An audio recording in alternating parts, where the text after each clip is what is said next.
Shut up, Gavin. All right, good morning, everybody. Good to be with you. What I want to do for just a few minutes is walk you through what comes next, walk you through module 7 and 8 of the course, what you should focus on when you're finished with preparing and delivering and presiding over your roundtables. First thing to know is that there is one more textbook, Ken Witzma's The Myth of Equality. Let me put it on the screen here.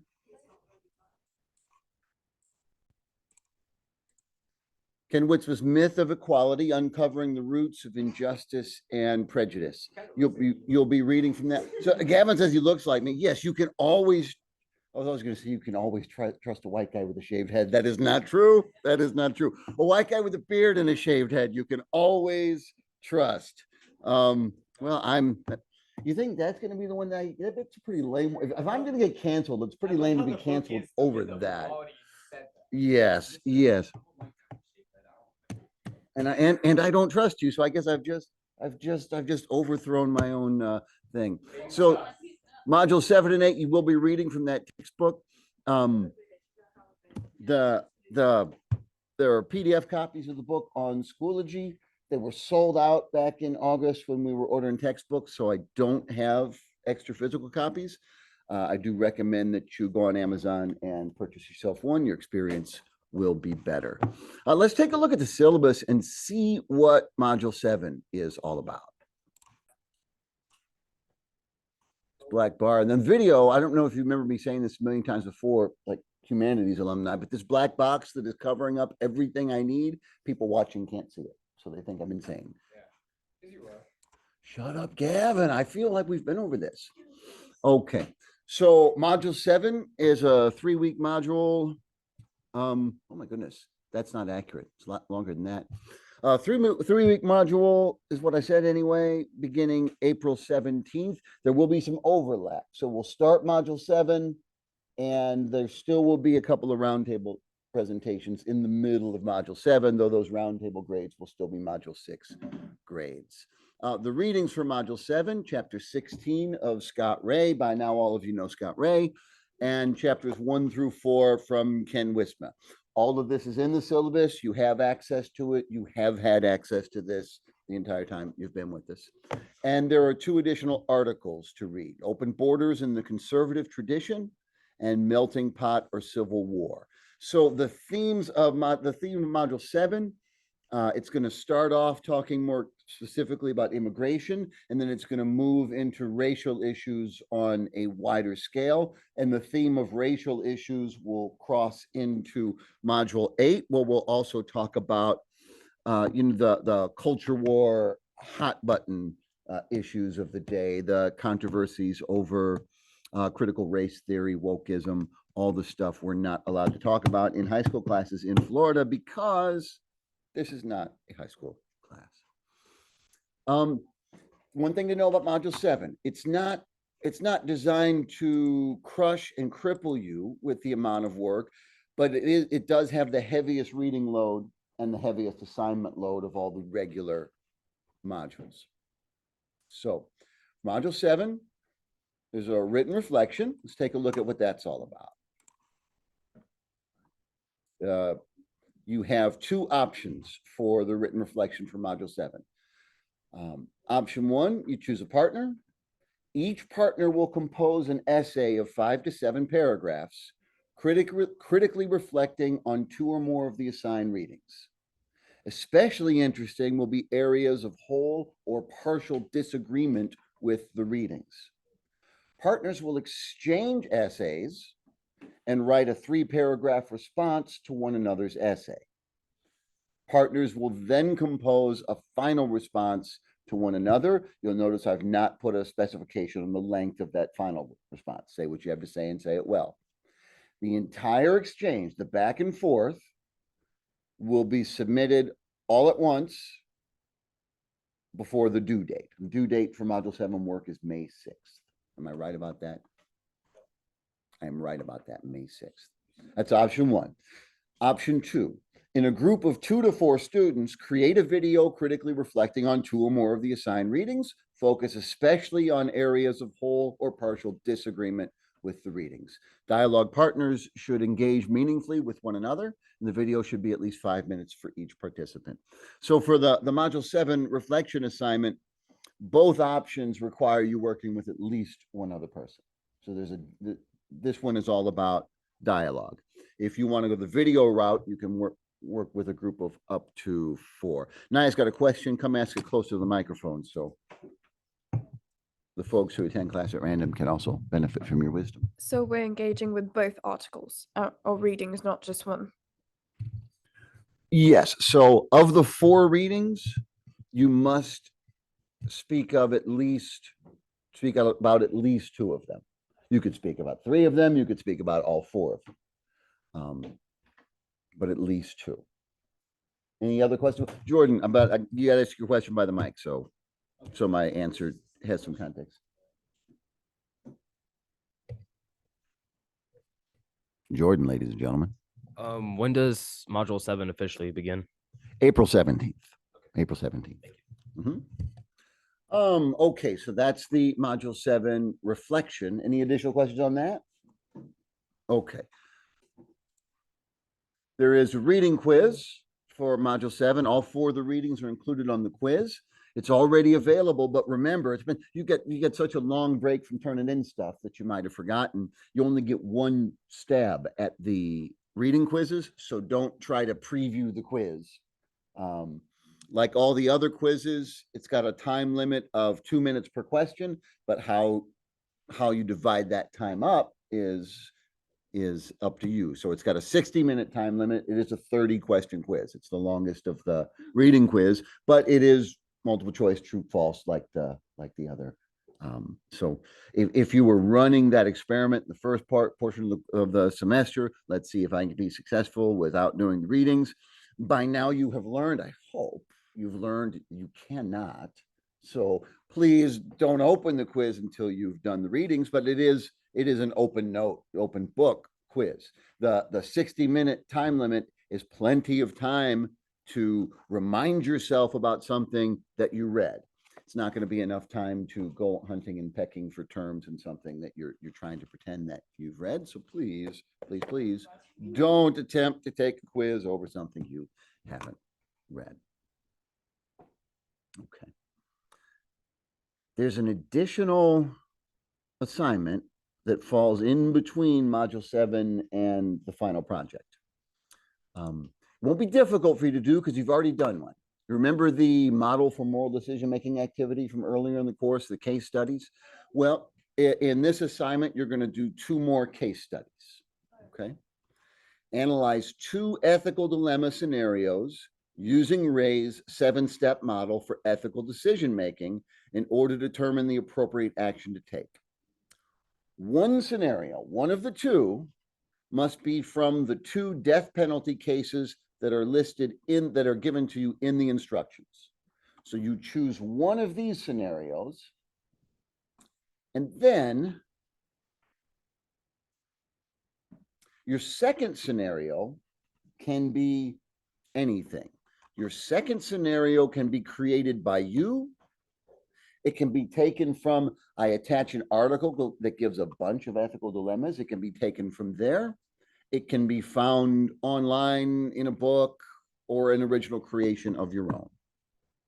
You complete this activity in writing or in a video with 1 to 4 people. So other than the fact that you're doing it twice and that one of your scenarios, in the first one, the scenario was given to you. It was the abortion, the friend who wanted to have an abortion after being sexually assaulted. In this case, you have more choice. You'll do one of the 2 scenarios included in the instructions and one of any other ethical dilemma. Attached to the instructions is an article that gives you 28 ethical dilemmas. You don't have to do one of them, but you're certainly welcome to. You create your own. You saw a cool movie and you want to use the plot to the movie. Second one can be whatever. Cool. It boggled my mind how many people, not nowhere near a majority, but last semester, how many people turned this in and only did one dilemma. When teachers write instructions, it's not just so that they can practice typing. As much practice at typing, I'm going to beat Gavin to it. As much as I need practice typing, that's not why I write the instructions. Questions about that? It's due. It's due May 13th. Seniors are not required to do this assignment. Seniors may choose to do this assignment. If you need more points to boost your grade, if you do it, you'll get credit for it. In which case, for seniors who choose to do it, it'll be due May 10th. And if those non-seniors who are looking at me like, that's not cool, that's not fair, you'll find out why. I owe the seniors a break because of what comes next. So after that comes module 8.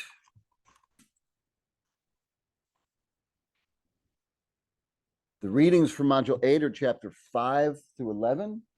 There are no module specific assignments for module 8. There's no reading quiz. There's no reflection. The model for moral decision making activity falls during module 8, but it's sort of free floating, which leaves the final project. And if you haven't started thinking about what you want to do with your final project, you're not behind, but this is like the last moment that will be true. You need to be giving serious consideration to what you want to do for the final project. So, final project. Notice there are 2 slots on Schoology for the final project. One for seniors, one for non-seniors. The projects are identical. Seniors leave us earlier. They will have graduated and will still be having class. Seniors' final project, I have no choice but to make it due 10 days earlier than everyone else's.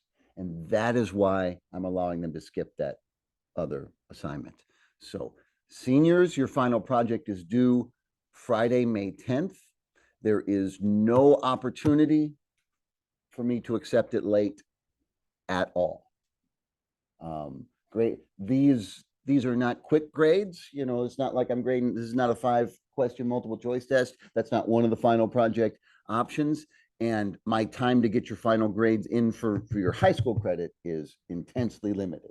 So this must be on time. I won't, you know, outside of the gravest emergencies, the kind of emergencies that I've seen as a teacher maybe twice, I will not even consider accepting it even a minute late. Friday, May 10th, 11:59 p.m. Everyone else, your final project is due Monday, May 20th, 11:59 p.m. Please don't submit it late. I'm not ready to speak to you as strongly as I did to the seniors because I have a little wiggle room there, but it'll certainly be penalized if it's late at the 14%. I haven't even given the instructions yet, so you can't possibly actually have a question. Not about that. Oh, not about that. That's even worse. Yes. Mute. Hit her mute button. Unplug her, would you please? So there are 4 options for the final project. 2 of them are research options. 2 of them are non-research options. When I say non-research, I mean for 2 of the options, you're not expected to read anything other than what's already been assigned to read. No additional reading. The non-research options will require you to be familiar with the myth of equality and probably to finish up myth of equality readings early so that you can meaningfully do the project, but you're not required to read anything additional for options 1 and 2. Option 1 is the original version of the project that came from Bishop Roberts at SEU. Option 2 is my adaptation of it. So option 1, I'm not going to read the instructions word for word out loud to you. Option 1, you will interview a Christian leader, priest, a pastor, a minister, a youth minister, a missionary, someone with at least 5 years of full-time ministry experience. And you will have a conversation with them about race and how racial issues, the kind of racial issues that Ken Wisma will be raising in this text, how those racial issues are manifested in his or her work, in his or her ministry. Afterwards, you'll write a 4 to 6 page critical reflection encapsulating your conversation for me with, there are particular questions that you need to ask, although you're having an actual conversation with a living human being, which means you don't have to read this list of questions word for word. Have the conversation and make sure all these topics come up. You don't have to be a robot. That will be less enjoyable for your partner in dialogue. Option 2, you do the same thing, but I'm asking you in this case not to reach out to someone in ministry, but to any community leader. Leaders can include, but are not limited to, business owners and managers, elected officials, law enforcement officers, military personnel, school administrators, or teachers.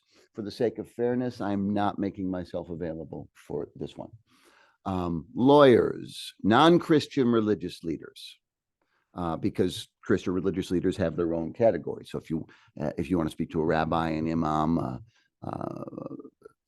a Wiccan leader of a coven or something, that's perfectly fine. That can go in option 2. Social media influencers, but you want to talk to me, you'll have to convince me that the person you're saying is a leader because of their social media influencing is actually a leader. And if a 6-year-old millionaire from making toy unboxing videos, I don't know that's going to have that many insights on race and contemporary society. Other than that, other than the fact that it's available to a broader number of interview subjects, the instructions are the same. Okay, for either of these conversations, you'll want to be familiar with what Ken Wisma has to say in this text in order to have a meaningful conversation. That does not mean that you will have to agree with everything Ken Wisma has to say in this text. I'd be very surprised if anyone disagrees with everything Ken Wisma has to say. I think there'll only be a handful who agree with everything Ken Wisma has to say. You've heard me say this before. I've never read anything longer than a paragraph where I've agreed with everything he has to say, but you are being asked to understand what he has to say.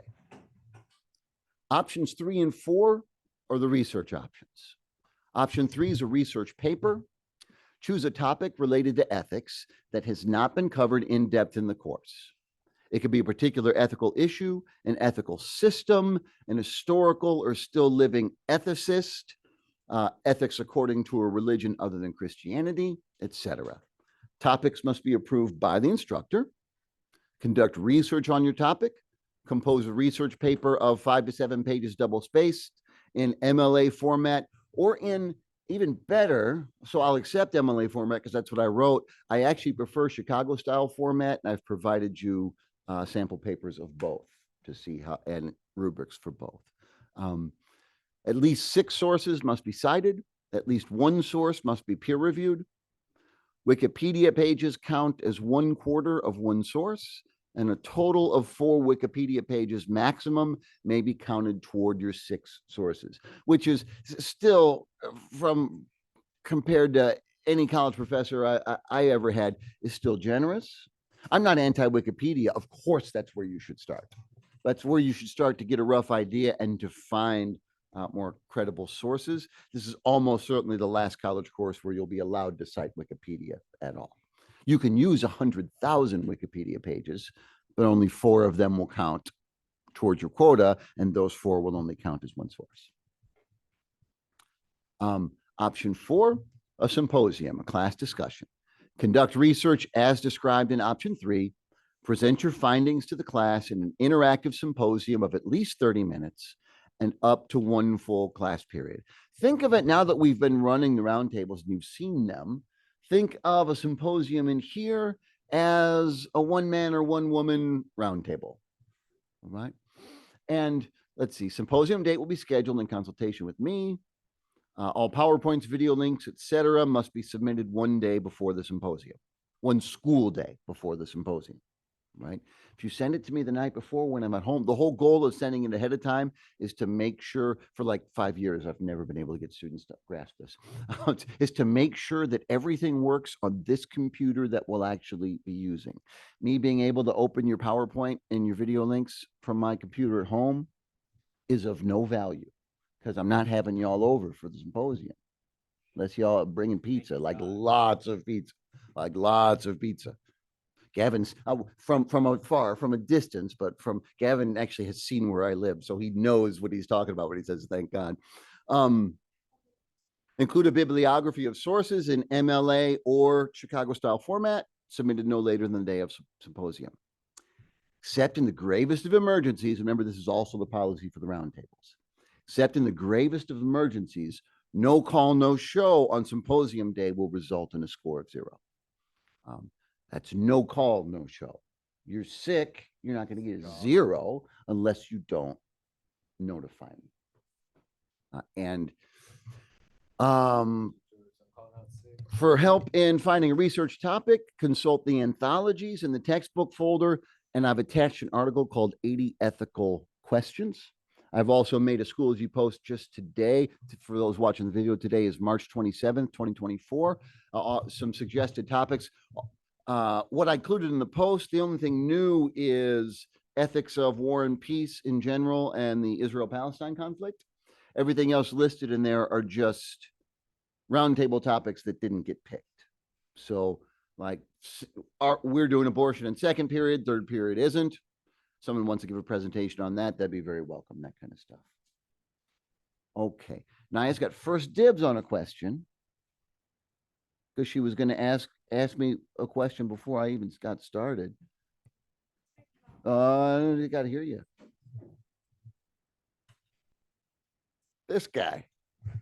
Because a lot of us have like a month in between our roundtables. So would you recommend, well, it's not obligated, but would you recommend that in that time, if we're already done like researching and all that, if we started on some of these topics so that when we finish our roundtable, we just have the final project to do? Yeah. Hey, so you start early, you're able to produce, you have more time to find better sources and produce a higher quality assignment.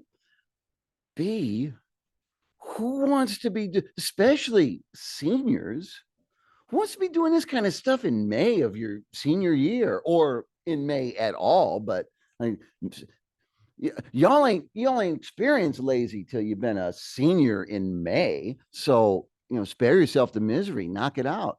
All right. Yeah. But you don't have to. You could try to do it the night before. I don't recommend it. It's not the kind of thing that can be done well the night before, but you've got the right to procrastinate. You've always got the right to procrastinate. Procrastinate not to be late, but to put things off to the last minute. That is always your right. That's what deadlines mean. You're before the deadline. But it's always a gamble, right? And when you gamble, sometimes you lose.